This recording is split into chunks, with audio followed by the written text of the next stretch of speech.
I enjoy watching a wide range of content like gaming, K-pop, content creation on platforms like YouTube and Twitch, pol science, psychology. While all of this bring me fulfillment and joy, none of this can occupy the space that anime does in my life. It influences how I dress, how I present myself, how I approach my design processes, and how I create my art. My daily use of slangs and meme references, and even impacts the kind of music I listen to. Heck, even the aforementioned interest was introduced to me by the anime that I watched at that time. So why is it that anime has such a big influence over not just me, but a majority of its audience? How is it able to create such a large community and even create a subculture of its own that feels kind of unconventional to the people looking from the outside, but home to the ones inside?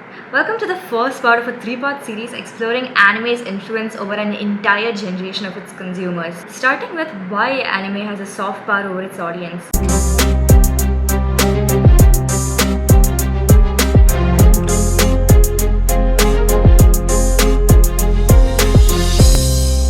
Anime is weird. It has an unconventional animation. Its main medium of communication is Japanese, a language foreign to the widespread global audience.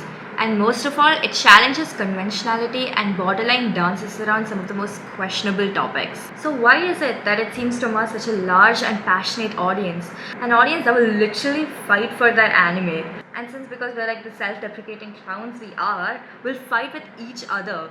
Like, no, for the millionth time, I don't want to be involved in a Twitter argument about who's stronger, Goku or Gojo. Let's explore this concept a little. Starting with the obvious yet key point of viewers attaching a strong sense of identity to the media. But you can make a strong argument that this can extend to any forms of media. But why does the effect seem a little bit different for anime viewers? The key difference is that anime, unlike other forms of media, is extremely overstimulating. Each scene is meticulously drawn with frame rates to match its pace. For instance, fight scenes are incredibly fast-paced, featuring constant perspective shifts and various viewpoints from different participants. There's a lot happening simultaneously with seamless transitions and music that includes heavy bass, making it impossible to not feel excited and on the edge of your seat. Conversely, emotional scenes build tension through silence, and characters express their emotions through extreme actions like screaming and crying in pain. Many of the shonen anime, especially Jujutsu Kaisen, use these contrasting scenes almost consecutively next to each other, taking our viewers on an emotional roller coaster. This sensory journey packed into 20-minute episodes have a strong effect on its viewers, especially to those who grew up with it. Now a little bit of Aditi's side story. I was introduced to anime at the age of 13. Around that time, I wanted to befriend a girls group, and like any 7th grader, I wanted to find a common interest for us to talk about. Luckily for me, they wanted me to watch this anime called Fairy Tail and spent about 2 hours explaining to me about the first 7 episodes, and of course I had to check it out. There's a slight tangent, but can I point out the cutest human interactions I've had are the ones that involve a person passionately talking to me about something they like, and especially a girl telling me about her interests. Something about it is just, it hits different. Like, tell me more about why Ursa is a dom mom and you like her to choke you.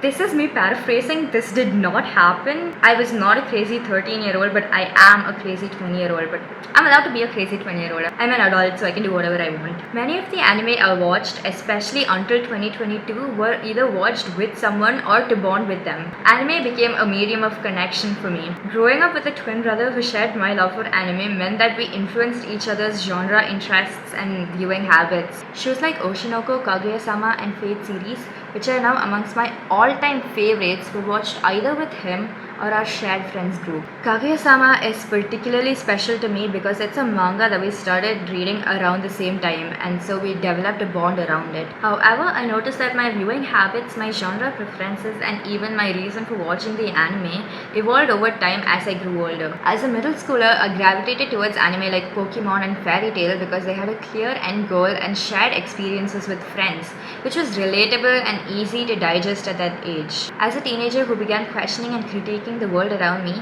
I sought out the anime that dealt with heavier themes of death, politics, and social injustices while still providing action and adventure of a typical shonen anime. And now, as a young adult, I started to notice myself viewing anime through a more nuanced lens.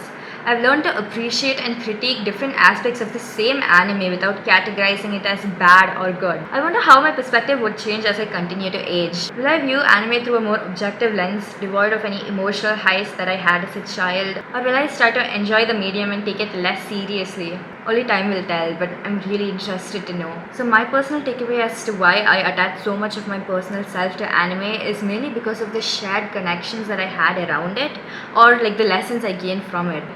I do recognize that it's kind of incorrect to extrapolate my personal experiences with anime as like the general consensus of all the anime viewers. So I do want to raise another plausible reason as to why people gravitate towards anime, and more specifically a certain genre that they need at that time. One of the key factors that connect people to the medium is its ability to invoke strong emotions. Anime, with its intense fights, power fantasies, and unconventional writing, creates good media.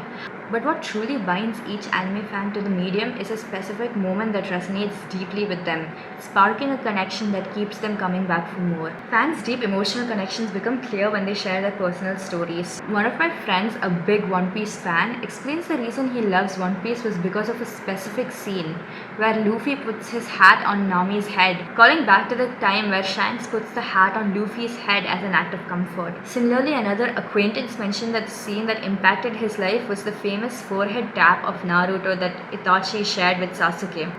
Finally, one of my close friends who read Kaguya-sama with me deeply related to the character of Ishigami and his struggles of feeling isolated. These moments, although they seem small, mean so much to these people. Although I recognize that we may never experience these animes the same way as them, it deserves a level of respect and understanding because these hold such value to these individuals. Anime is a source of comfort, a home, and possibly one of the few places where some people find solace or a place where they belong. Therefore, it's truly disheartening to see people dismiss these experiences based on some predetermined biases without ever truly understanding the depth and impact anime has on an individual or by extension the community. Anime often reflects the struggles experienced by individuals, especially those of people of color, mirroring Japanese strict societal expectations that create pressure to conform and excel. These themes are influenced by the concept of gammon, meaning enduring hardships with patience and dignity, ingrained in Japanese society. Japan's strict rules and regulations can create a sense of suffocation, driving individuals to seek escape through anime, which allows the exploration of taboo topics and expression of repressed ideas. This freedom of expression is why anime often explores themes considered controversial or provocative in Western media. It reflects the desire to break free from societal constraints. For many viewers, anime is more than just entertainment. It means exploring and understanding their own identity and values. Characters and stories often resonate deeply, particularly for POC who may feel marginalized, finding a connection to the struggles depicted in the anime. Individuals whose views align a lot more with anime's views over societal norms often seek out like-minded communities for a sense of belonging or authenticity. However, like anything or anyone that stray away from societal norms, there can be a sense of shame attached to these feelings that can be conditioned from societal stigma. This conflict can lead to feelings of isolation and self-doubt. Bringing empathy and understanding to the anime community can reduce stigma and promote broader acceptance, recognizing the importance of anime in individuals' lives without judgment. So the next time you feel insecure about your interests, ask yourself this: should the value of your interests be judged by how they're perceived by others or by how the personal meaning and impact they have on your life?